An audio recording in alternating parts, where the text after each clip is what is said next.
নমস্কাৰ এই মুহূৰ্তত আহি পৰিছে সন্ধিয়াৰ কেইবাটাও গুৰুত্বপূৰ্ণ খবৰ। আজি 22 জুন। অসমৰ লগতে ভাৰতৰ বিভিন্ন প্ৰান্তৰ পৰা সন্ধিয়াৰ কেইবাটাও খবৰ আহি পৰিছে। এই মুহূৰ্তত জনাই আছো এটা গুৰুত্বপূৰ্ণ খবৰ। 22,000 বিঘা মাটিত চলিব বুলডোজাৰ। বৰপেটা বজালীত বেদখলকাৰী সাৱধান হওক, কিয়নো নামনি অসমৰ বেদখলকাৰীয়ে ঘেৰি ধৰিছে সমগ্ৰ অঞ্চল আৰু নামনি অসমৰ বেদখলকাৰী এতিয়া সাৱধান হওক। সন্দেহযুক্ত লোকৰ বিৰুদ্ধে নামনি অসমত চলিব সৰ্ববৃহৎ উচ্ছেদ অভিযান। 10,000, 2,000 নহয়, একেলগে 22,000 বিঘা মাটিত চলিব বুলডোজাৰ। বৰপেটা বজালীৰ সন্দেহজনক লোকৰ বিপদ নিশ্চিত। শ শ বিঘাৰ পুখুৰী তামোলৰ বাগান সন্দেহজনক লোকৰ দখলত পৰিছে। বৰপেটা বজালীৰ সীমান্তত কাৱৈমাৰীৰ ৰিজাৰ্ভত অবাধ বেদখল। উচ্ছেদস্থলীত গঢ়ি তোলা হ'ব মেডিকেল কলেজ চৰকাৰী প্ৰকল্প। এটা বিগ নিউজ। সৰ্ববৃহৎ উচ্ছেদক লৈ এই মন্তব্য বিধায়ক ধৰ্মেশ্বৰ ৰায়ৰ। নামনি অসমৰ বেদখলকাৰী এতিয়া সাৱধান হওক। পৰৱৰ্তী খবৰটো হৈছে টকা দি পোষ্টিং ললে কেৰিয়াৰ বেয়া কৰি পেলাম। হাবিৰ মানুহ হাবিত থাকিব লাগিব, মন্তব্য কৰিছে জয়ন্ত মল্ল বৰুৱাই। এই মুহূৰ্তত এটা গুৰুত্বপূৰ্ণ খবৰ। ট্ৰান্সফাৰ পোষ্টিং বিচাৰি গলে জীৱনত ভাল পোষ্টিং নাপায়। ধৰা পৰিলেই কেৰিয়াৰ বেয়া কৰি পেলাম। ওপৰৰ অৰ্ডাৰ বুলি কৈ মানুহক কোনেও হাৰাশাস্তি নকৰিব। 3 বছৰ ধৰি এটা সংমণ্ডলতে থাকিব নোৱাৰিব বন বিভাগৰ বিষয়া। হাবিৰ মানুহ হাবিত থাকিব। টাউনলৈ আহিবলৈ চেষ্টা কৰিব নালাগে। বালিৰ সিন্ডিকেট, শিলৰ সিন্ডিকেট, কাঠৰ সিন্ডিকেট শেষ হ'ব লাগিব। ট্ৰান্সফাৰ বিচাৰি মন্ত্ৰীৰ ঘৰলৈ আহিলেই কেৰিয়াৰ বেয়া হ'ব। বন বিভাগৰ গাড়ীত লগোৱা হ'ব GPS। চিনিয়ৰ অফিচাৰক ক'ব নোৱাৰা কথা মোক হোৱাটছআপত ক'ব। ধনৰ লেনদেন নকৰিব, লেনদেন কৰিলে বিপদ হ'ব। টকা খোৱা, টকা দিয়া চিষ্টেমত ফুল ষ্টপ লগাব লাগিব। মোৰ খতিত মানুহকো ক'তো লগ নকৰিব। মই মন্ত্ৰী হৈ থকালৈকে ট্ৰান্সফাৰৰ নামত এটকাও দুৰ্নীতি হ'ব নোৱাৰিব। কোনোবাই টকা বিচাৰিলেই মোক মেছেজ কৰক। DFO ৰেঞ্জাৰৰ বিৰুদ্ধে একশ্যন মোডত এইবাৰ মন্ত্ৰী জয়ন্ত মল্ল বৰুৱা। আগবঢ়াইছো আজিৰ সন্ধিয়াৰ পৰৱৰ্তী খবৰ। জেলৰ পৰা ওলাই আহিব নেকি শ্যামকানু মহন্ত আৰু সিদ্ধাৰ্থ শৰ্মা। এই মুহূৰ্তত এটা বিগ ব্ৰেকিং নিউজ। জেলৰ পৰা ওলাই আহিব নেকি শ্যামকানু মহন্ত আৰু সিদ্ধাৰ্থ শৰ্মা। কাইলৈ সৰ্বোচ্চ ন্যায়ালয় আৰু উচ্চ ন্যায়ালয়ে একেলগে দিব ৰায়দান। এটা ব্ৰেকিং নিউজ। গুৱাহাটী উচ্চ ন্যায়ালয়ত মুখ থেকেচা খাইছিল শ্যামকানু মহন্তই। ইয়াৰ পিছতে সৰ্বোচ্চ ন্যায়ালয়ৰ কাষ চাপিছিল শ্যামকানু মহন্ত। পূৰ্বতে শ্যামকানুৰ জামিন নাকচ কৰিছিল উচ্চ ন্যায়ালয়ে। এটা ব্ৰেকিং নিউজ। শ্যামকানুৰ শেষ ভৰসা এতিয়া দেশৰ সৰ্বোচ্চ ন্যায়ালয়। ইপিনে জামিন বিচাৰি গুৱাহাটী উচ্চ ন্যায়ালয়ৰ কাষ চাপিছিল সিদ্ধাৰ্থ। কাইলৈ সিদ্ধাৰ্থৰো জামিন আবেদনৰ শুনানি। কাইলৈ সিদ্ধাৰ্থৰো জামিন আবেদনৰ শুনানি আছে। একেটা দিনত জামিনৰ শুনানি হ'ব শ্যামকানু মহন্ত আৰু সিদ্ধাৰ্থ শৰ্মাৰ। জেলৰ পৰা ওলাই আহিব নেকি এতিয়া শ্যামকানু মহন্ত আৰু সিদ্ধাৰ্থ শৰ্মা। আন এটা খবৰ হৈছে সম্প্ৰীতিৰ এক অনন্য নিদৰ্শন। হিন্দু যুৱক প্ৰতীক ভৌমিকৰ অন্তিম সৎকাৰ কৰিলে মুছলমান যুৱকে। এটা ভাল লগা দৃশ্য, সম্প্ৰীতিৰ এক অনন্য নিদৰ্শন। হিন্দু যুৱকৰ অন্তিম সৎকাৰ কৰিলে মুছলমান লোকে। ধৰ্ম নহয়, মানৱতাই শ্ৰেষ্ঠ বাক্যশাৰী যেন প্ৰমাণ হ'ল বঙাইগাঁৱত। সম্প্ৰীতি ভাতৃত্ববোধৰ উজ্জ্বল নিদৰ্শন দাঙি ধৰিছে মুছলমান সমাজে। প্ৰতীক ভৌমিকৰ মৃত্যুৰ পিছতেই পৰিয়ালৰ কাষত থিয় দিয়ে মুছলমান লোকে। হৰিকটাৰ পৰা মৃতদেহ কঢ়িয়াই নিয়ালৈ সকলো কাম কৰে লোকসকলে। হিন্দু ৰীতি নীতি অনুসৰি শ্মশানত প্ৰতীক ভৌমিকৰ অন্তিম সৎকাৰ সম্পন্ন কৰা হয়। মুছলমান সমাজে কান্ধত কান্ধ মিলাই সকলো দায়িত্ব পালন কৰে। আমবাৰী পাৰেৰছৰ গাঁৱৰ মুছলমান সমাজৰ এই কাৰ্য সম্প্ৰীতিৰ এক অনন্য নিদৰ্শন এইবাৰ দেখিবলৈ পোৱা গৈছে। আন এটা খবৰ, তিনিটাকৈ সন্তান থকা গৰ্ভৱতীয়ে নাপাব বিনামূলীয়া চিকিৎসা। 1 জুলাইৰ পৰা আহি আছে ৰাজ্যত নতুন নিয়ম। এই মুহূৰ্তত এটা বিগ ব্ৰেকিং নিউজ, তিনিটাকৈ সন্তান থকা গৰ্ভৱতী মহিলাই নাপাব বিনামূলীয়া চিকিৎসা। 6-7টা সন্তান থকা মহিলাই লাভ নকৰিব এই সুবিধা।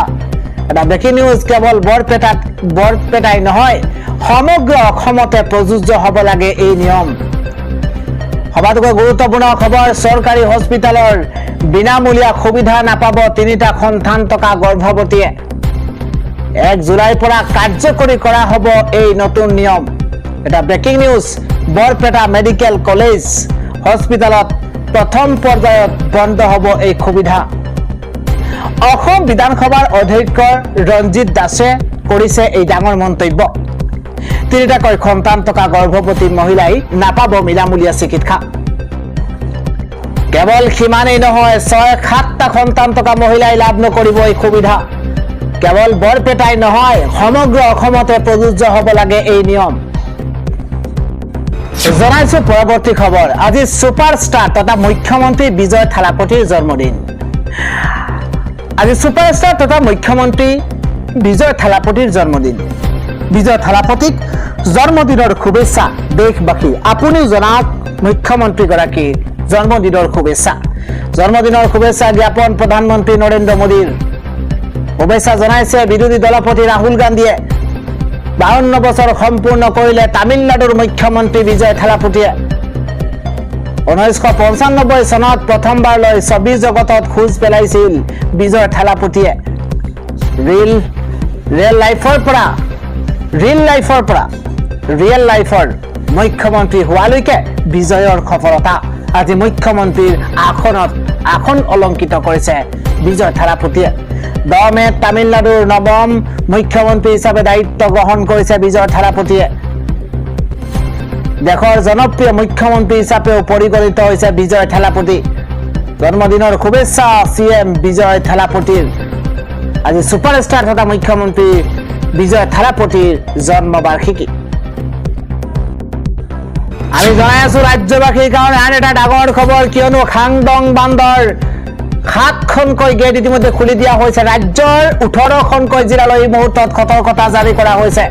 দ্য বিগ ব্ৰেকিং নিউজ, ৰাজ্যবাসীৰ কাৰণে জনাইছো যিকোনো মুহূৰ্ততে বানে ভয়ংকৰ ৰূপ ধাৰণ কৰিব পাৰে মধ্য অসমত। খুলি দিয়া হৈছে খাংডং বান্ধৰ 7খনকৈ গেট।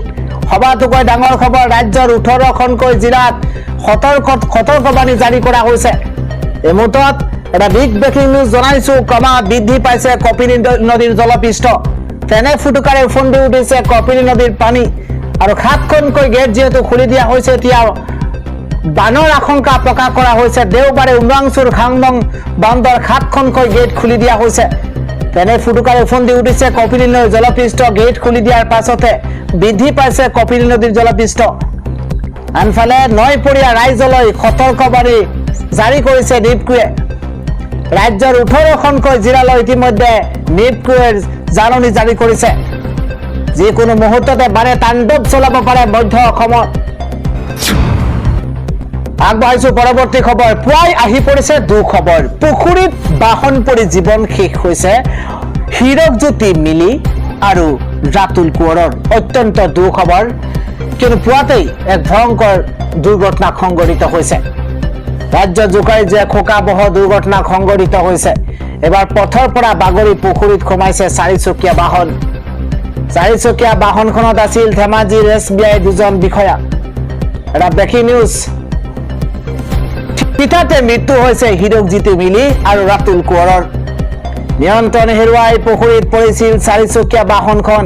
এটা দুখবৰ এই মুহূৰ্তত, ধেমাজি SBIৰ একাউণ্টেণ্ট ৰাতুল কোঁৱৰ, SBI ধেমাজি মূল শাখাৰ কেচিয়াৰ হীৰকজ্যোতি মিলি। নিহত এজনৰ ঘৰ জোনাইত আৰু আনজনৰ ঢকুৱাখনাত। লক্ষী পথাৰৰ পৰা ধেমাজিলৈ গৈ থকা অৱস্থাতে সংঘটিত হৈছে ভয়ংকৰ পথ দুৰ্ঘটনা। ধেমাজিৰ গুটুং হাঁহচৰাত এই দুৰ্ঘটনা সংঘটিত হৈছে। ৰাজ্যবাসীৰ কাৰণে আন এটা ডাঙৰ খবৰ জনাইছো। শান্তিৰ বাৰ্তাৰ মাজতে ইৰাণক ধমক দিছে ডনাল্ড ট্ৰাম্পে। আমিও যুদ্ধৰ বাবে সাজু বুলি হুংকাৰ দিছে ইৰাণে। এই মুহূৰ্তত এটা আন্তঃৰাষ্ট্ৰীয় খবৰ জনাইছো। পূৰ্বতকৈ অধিক ভয়ংকৰ ৰূপত হ'ব পাৰে ইৰাণ আমেৰিকাৰ যুদ্ধ। এটা ব্ৰেকিং নিউজ এই মুহূৰ্তত। ছুইজাৰলেণ্ডত শান্তি বাৰ্তা চলি থাকোঁতেই অথন্তৰ লাগিছে এই মুহূৰ্তত, কিয়নো শান্তি বাৰ্তাৰ মাজতেই ইৰাণক ধমক দিছে ডনাল্ড ট্ৰাম্পে। এটা বিগ ব্ৰেকিং নিউজ। ইৰাণে লেবাননৰ ওপৰত থকা সকলো প্ৰতিনিধিত্ব এৰি দিয়ক। যদিহে ইৰাণে নামানে পূৰ্বতকৈ অধিক ভয়ংকৰ আক্ৰমণ হ'ব লেবাননত। এটা আন্তঃৰাষ্ট্ৰীয় খবৰ এই মুহূৰ্তত জনোৱাৰ চেষ্টা কৰিছো। কেৱল লেবাননতে নহয়, ইৰাণতো ভয়ংকৰ আক্ৰমণ কৰাৰ হুংকাৰ দিছে ডনাল্ড ট্ৰাম্পে। এটা বিগ নিউজ। শান্তি বাৰ্তা চলি থকা 80 মিনিট পাছতে এই ধমক দিছে ডনাল্ড ট্ৰাম্পে। ছুইজাৰলেণ্ডত মধ্যস্থতাৰ বাবে উপস্থিত আছিল কাটাৰ আৰু পাকিস্তান, আৰু কাটাৰ আৰু পাকিস্তানে শান্তি নবাব নোৱাৰিলে দুয়ো ৰাষ্ট্ৰৰ মাজত। ৰাষ্ট্ৰৰ ক্ষমা কৰিব ডনাল্ড ট্ৰাম্পক ধমকৰ লগে লগেই ইৰাণেও কৰিছে ওলোটা মন্তব্য।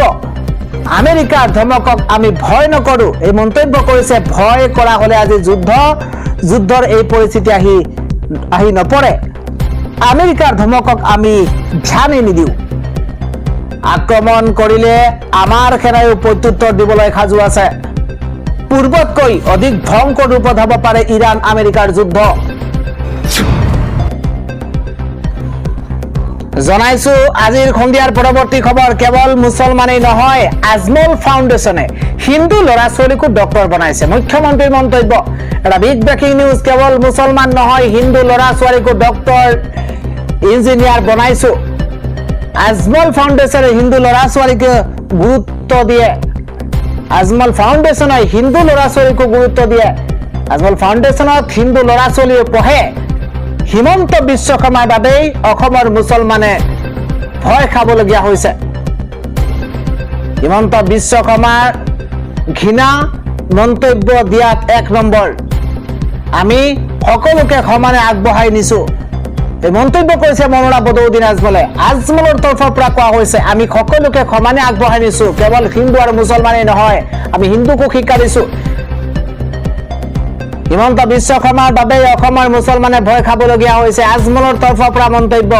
কেৱল সিমানেই নহয়, আজমল ফাউণ্ডেশ্যনত হিন্দু ল'ৰা ছোৱালীও পঢ়ে। আজমল ফাউণ্ডেশ্যনে হিন্দু ল'ৰা ছোৱালীকো সমানে গুৰুত্ব দিয়ে। কেৱল মুছলমান নহয়, হিন্দু ল'ৰা ছোৱালীকো ডক্টৰ বনোৱা হৈছে, বনাইছো। এইদৰে ইটোৰ পিছত কিন্তু মন্তব্য কৰিছে বদৰুদ্দিন আজমলে। আন এটা খবৰ। আন্দোলন নকৰা জাতিৰ সংখ্যালঘুৰ উন্নতি হৈছে অসমত। মুছলমানৰ প্ৰশংসা আদিবাৰ পঞ্চমুখ ৰাজ্যৰ মুখ্যমন্ত্ৰী হিমন্ত বিশ্ব শৰ্মা। এটা ব্ৰেকিং এই মুহূৰ্তত জনাইছো। মুছলমানৰ প্ৰশংসাত আজি পঞ্চমুখ হৈ পৰিছে মুখ্যমন্ত্ৰী হিমন্ত বিশ্ব শৰ্মা। ৰাজ্যত একেবাৰে আন্দোলন নকৰা জাতি হৈছে সংখ্যালঘু। দিনক দিনে উন্নতি হৈছে সংখ্যালঘুৰ। নামনি অসমৰ মিয়াই লাহে লাহে কষ্টৰে উন্নতি কৰিছে। ৰাজ্যৰ সংখ্যালঘুৰ প্ৰশংসা শুনা গ'ল মুখ্যমন্ত্ৰীৰ মুখত। আমাৰ ল'ৰা ছোৱালী আন্দোলনত ব্যস্ত। সংখ্যালঘু ছাত্ৰ ছাত্ৰী পঢ়া শুনাত ব্যস্ত। আন্দোলনমুখী মানসিকতাৰ বাবেই আমি পিছুৱাই গৈছো। আন্দোলন নকৰা লোকে প্ৰতি বছৰে 350টাকৈ মেডিকেল চিট লৈ যায়। নামনি আৰু মধ্য অসমৰ সংখ্যালঘু ল'ৰা ছোৱালীয়ে লৈ গৈ আছে। টেবুলে টেবুলে নিজৰ বিষয়া, নিজৰ মানুহ হ'ব। মুছলমানৰ প্ৰশংসাত আজি পঞ্চমুখ হৈ পৰিছে ৰাজ্যৰ মুখ্যমন্ত্ৰী হিমন্ত বিশ্ব শৰ্মা। আগবাঢ়িছো পৰৱৰ্তী খবৰ। আন্দোলন নকৰাৰ সুফল পাইছে সংখ্যালঘুৱে। আন্দোলন কৰাৰ বাবে পিছুৱাইছে অসমীয়া। আন্দোলন কৰাৰ বাবে পিছুৱাইছে অসমীয়া। Breaking news.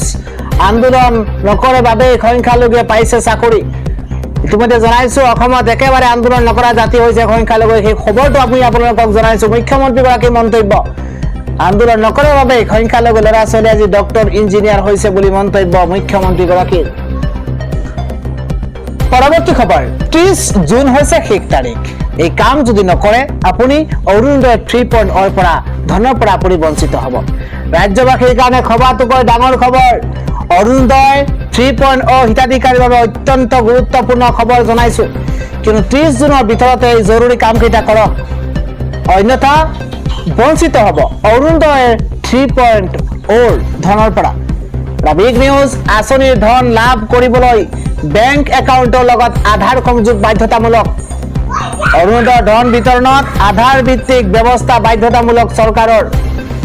বহু হিতাধিকাৰীৰ বেংক একাউণ্টৰ সৈতে এতিয়াও সংযোগ হোৱা নাই আধাৰ সংযোগ নকৰিলে ভৱিষ্যতে আঁচনিৰ ধনৰ পৰা বঞ্চিত হ'ব পাৰে হিতাধিকাৰী। 30 জুনৰ ভিতৰতে বেংক একাউণ্ট আধাৰ সংযোগ সম্পূৰ্ণ কৰাৰ নিৰ্দেশ প্ৰশাসনৰ। সংযোগ প্ৰক্ৰিয়াত সমস্যা হ'লে পৌৰসভা বা BDO কাৰ্যালয়ত যোগাযোগৰ সুবিধা। অৰুণোদয় ধন নিৰবিচ্ছিন্নভাৱে পাবলৈ নিৰ্ধাৰিত সময়ত প্ৰক্ৰিয়া শেষ কৰাৰ আহ্বান। আগবাইছো আন এটা ডাঙৰ খবৰ। শিৱসাগৰত এক ভয়ংকৰ পথ দুৰ্ঘটনা সংঘটিত হৈছে। নৱনিৰ্মিত দলঙৰ পৰা নদীত পৰিছে বাহন। ইতিমধ্যে SDRFৰ উদ্ধাৰ অভিযান অব্যাহত আছে। এটা ব্ৰেকিং নিউজ জনাইছো। শিৱসাগৰ জিলাৰ গৌৰীসাগৰত ভয়ংকৰ পথ দুৰ্ঘটনা। নিয়ন্ত্ৰণ হেৰুৱাই নিতং নদীত চলন্ত বাহন বাগৰি পৰিছে আৰু 37 নম্বৰ ৰাষ্ট্ৰীয় ঘাইপথৰ নিতং নদীত নৱনিৰ্মিত দলঙৰ পৰা তললৈ পৰিছে বাহন। বাহনখনৰ ছানৰুফেৰে ওলাই অহাৰ ফলত কথমপি প্ৰাণ ৰক্ষা পৰিছে চালকৰ। এটা ব্ৰেকিং নিউজ এই মুহূৰ্তত জনাইছো। দুৰ্ঘটনাত পতিত হোৱা হুণ্ডাই ভেনু বাহনখনে লখিমপুৰলৈ গৈ আছিল চালকজন আৰু চালকজনৰ ঘৰ শুৱালকুছিত। সৌভাগ্যক্ৰমে দুৰ্ঘটনাৰ সময়ত বাহনখন আন কোনো ব্যক্তি নাছিল আৰু দুৰ্ঘটনাস্থলীত আৰক্ষী উপস্থিত হৈ চালকজনক উদ্ধাৰ কৰি হস্পিটেললৈ প্ৰেৰণ কৰিছে। দুখবৰ পানীত ডুবি যোৱা বাহনখনৰ সন্ধানত ইতিমধ্যে SDRFৰ তীব্ৰ অভিযান চলাইছে আৰু এই ভয়ংকৰ পথ দুৰ্ঘটনাত একমাত্ৰ চালকগৰাকী আছিল। সৌভাগ্যক্ৰমে অন্য কোনো যাত্ৰী নাছিল। নদীত ডুবি যোৱা বাহনখনৰ সন্ধানত ইতিমধ্যে SDRFে তীব্ৰ অভিযান অব্যাহত ৰাখিছে।